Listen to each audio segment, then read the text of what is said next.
you can now support this channel on Patreon. Warning, this video is for comedy purposes only, and as such, should not be taken too seriously.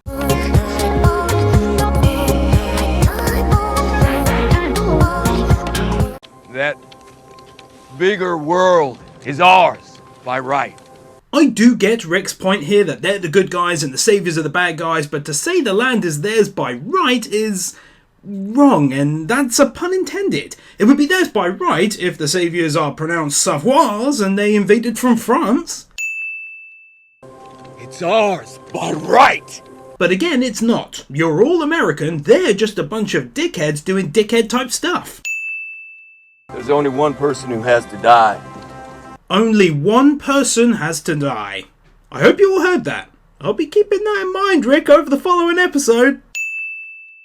For he today that sheds his blood with me shall be my brother. She today, my sister. Alright, or tiger today, be my tiger.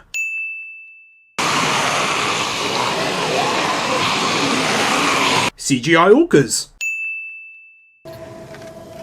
I've been shot at. Someone threw a microwave at me. Placing the throwing of a microwave at yourself after the having been shot at in your little story. He could have been one of them. Like a spy? No, like someone who runs an outpost or is part of an outpost, or hell, even just one of the many people on their own Rick and his crew are about to take out. Idiot! It's not gonna be enough, Dad. Enough what? Hope. Welcome to Season 8 of The Walking Dead, where Coral Reef is still irritating. Negan is the only person who has to die today, number 1.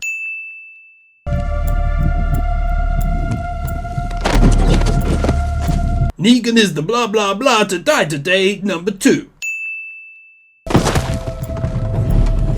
Negan is the blah blah today, number 3. Morgan treats stabbing a wooden stick into someone's bone like he's poking a cheesecake.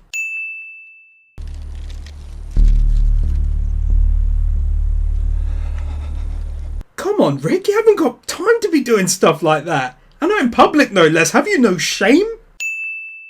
But I'll help you defend this place. Help me? Oh yeah. This is your show. Yeah, because it's best to have a 14-year-old conduct a military defense. P.S. I know he's not 14 in the show. At least, I think he's not that young. But still, you get my point.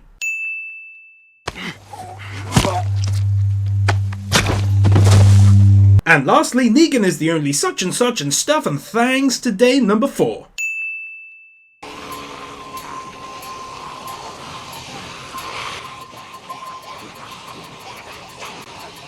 That moment when you accidentally leave a camera on and go to lunch. Sorry. I was in a meeting. No sharpshooter in the buildings across the way take this opportunity to just shoot Negan. 30 or so seconds of a flash forward which makes no sense whatsoever. I don't want to just march them into the line of fire because I want to play my dick is bigger than yours. Not making it part of the plan, even without snipers across the way to literally pop out and spray literally all of the leaders in one go and end it all right there and then. It is. We both know it. Could that thing set it off? I got it. Because making a clicking sound or a slight whistle makes less sense than barely getting to it in time. You know, for suspense purposes and all.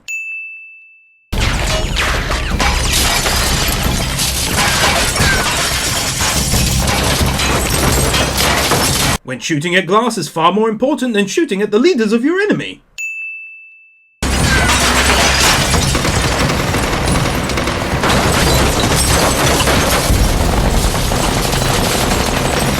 Hey, remember when last season they had all their weapons taken away and then they found loads and then those also got taken away and ammo was super sparse?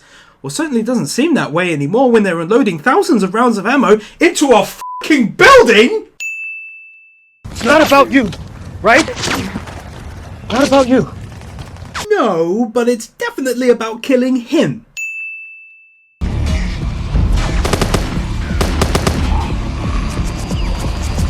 The fact that he, for some unknown reason, feels the need to go and save him.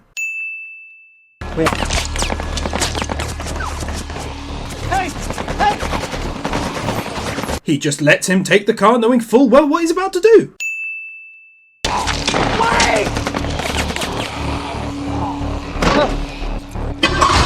Failed to remove the keys before he got out of the car, which was something he could have done at the absolute very least. Also, keep in mind, he's surrounded by seemingly bulletproof sheets of metal, so it's not like he even had to worry about being shot at and could have easily taken the keys.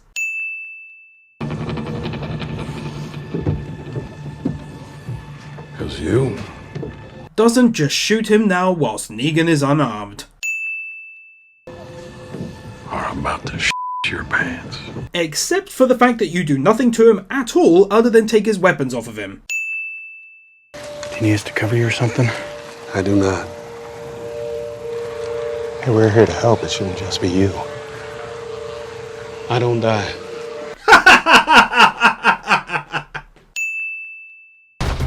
Spread out! Watch for breaches! We keep them locked in, they got bigger problems than us. Yeah, there isn't anyone hearing that command unless their ear is inches away from her mouth over all of that bloody gunfire. For some unknown reason, these guys just stand there and don't fire back. Just wait. For what? He has his hands up, Tara. The moment Jesus turns into actual Jesus in a fashion and becomes more and more annoying. About revenge, it's about getting it done.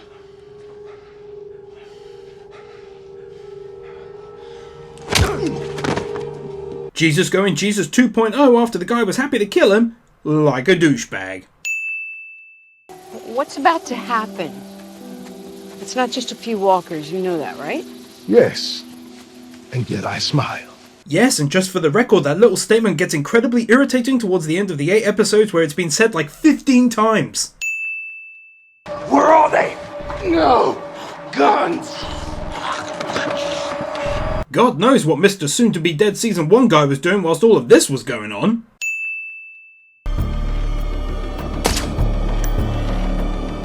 For rather obvious YouTube demonetization reasons, I can't show it, but Morgan kicking some ass and the sheer volume of people he takes out on his own, I personally thought was the best part of all of the 8 episodes I've seen thus far, so removing a sin here.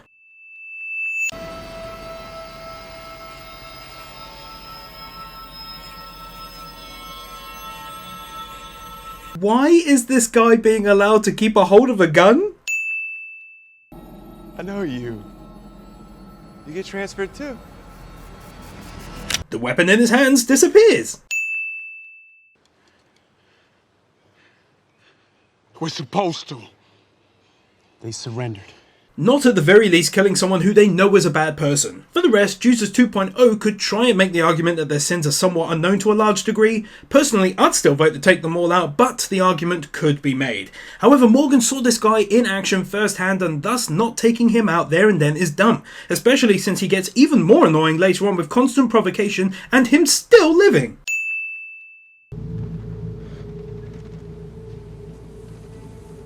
Hi, Rick. Oh hey, it's that guy. I bet he's gonna have a big part. Because you're a prize, Rick. We've been told we don't kill you, the widow, or the king. Information that is really stupid to tell to your captive because they may decide it's better to risk a fight whilst the opponent is more worried about merely wounding them than straight up killing them. You're always the guy willing to rush in. But why? What is it you're looking for? He's always the guy to be rushing in. That's a stretch based on what? When he went to go and find Merle that one time from years ago when he knew him for like a few hours combined? We're gonna settle your Peaches. Calling a man like Rick Peaches. But we are taking these men to the hilltop. That's where we're going, and that's what we're doing. By order of Jesus 2.0, who's never given an order to anyone before now, which makes it very odd that he'd suddenly start acting like someone put his ass in charge of the morality police. But we don't execute. Because why should the end of the world be any different to events prior to the end of the world? Oh wait, that's right, the US still executes people, and rightly bloody so, because oftentimes it's the best damn thing. You good? That was... I know who was. Don't matter. Not one little bit. Yup, and he gets a sin removed here for that. Why the hell would you wear that? Then do shit for him.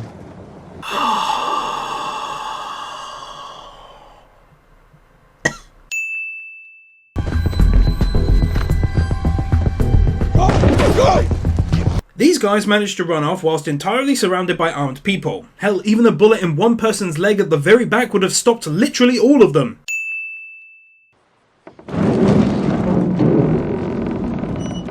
The fact that they allow him back inside after what he did.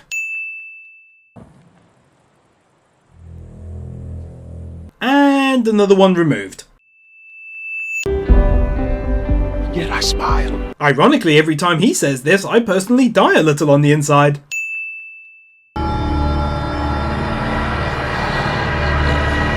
Hey guys from Everything Wrong with The Walking Dead Season 1, how you doing? Why are the walkers all slow and stuff and not running around and using weapons? Because every day I get told it's because they're fresh and thus their brains work a little better. But these guys are fresh now too, aren't they? I'm confused, so let me know your thoughts.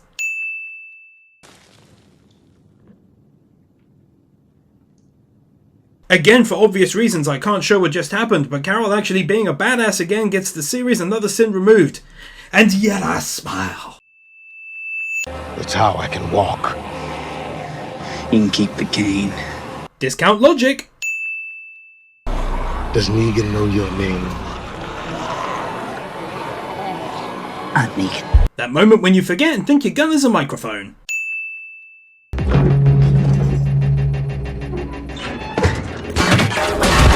Instead of just firing from behind cover, Carol comes out into the open. Also, even though these two at the truck had no clue she was there, they were able to start firing within literally a second of her having come around the corner. Just for the record, a foot on someone's forearm doesn't hurt. Like, at all. Unless you're a child and they're the Rock, it's just a solid mass of muscle, and so with our discount logic here's weight on it, this should not be causing any pain whatsoever. Also, in case you were thinking it, we're not showing him having any wound on his arm. Once again, dude, it's a foot on a chest that even has some armor on it. This wouldn't hurt. Symmetry. Why give up in this moment? He's a skinny dude with one foot on you and he's swinging wildly at your head with a blade. Move his leg off to the side and punch him or something. You're not going anywhere with those guns. Yeah, we are. They got someplace to be. Oh no, if only you could, I don't know, lay down and shoot their legs from underneath. Oh yeah.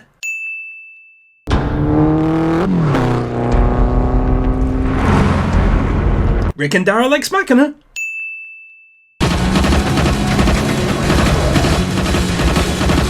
High-powered machine gun firing in basically a very small field of view on a fixed platform and not managing to hit someone coming at them in a straight fucking line.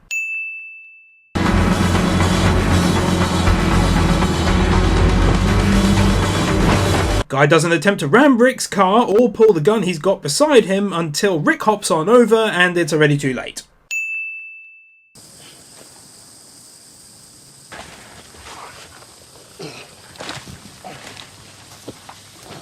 CGI Rick falls onto the road and yet real Rick comes out of the bushes. Look at what's in front of us.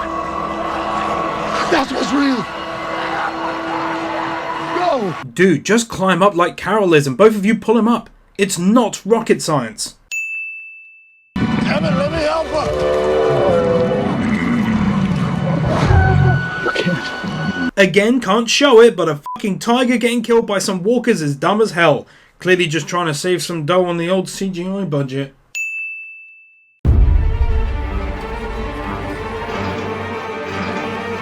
Thank you to the following patrons: Nathan Burr, Gabby Z, Vupu, Leon Lutger, Joaquin Jimenez Villaluenga, Villa Vuerta, Manuel Meza, Josiah May, Helgi Gunlaugson, Moritz, Ikodi, Val Sobel, Joel Rosenfeld, BZX001, David Pickfans, Chris Harris, Frankie, Kijin Ridderidge, Daniel Musgrave, Veronica Hamilton, Joshua Viker, Xenon, Colin Vanderput, Zachary Kling, Hunter Layfield, Avery Azell, Gajivi Trash, Matthew Farmer, Richard Gray, Kyle Farmer, Theodore Quackens, Kaj Vorzelman, Robin Tinner, Jordan Samuels, Eternal Warlord, Scott Harris, Nicolaj Anderson, and to all of the other patrons supporting me.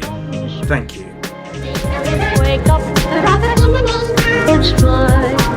Reach the wizard.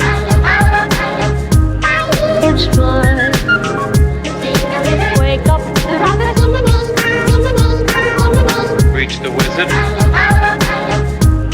It's fun.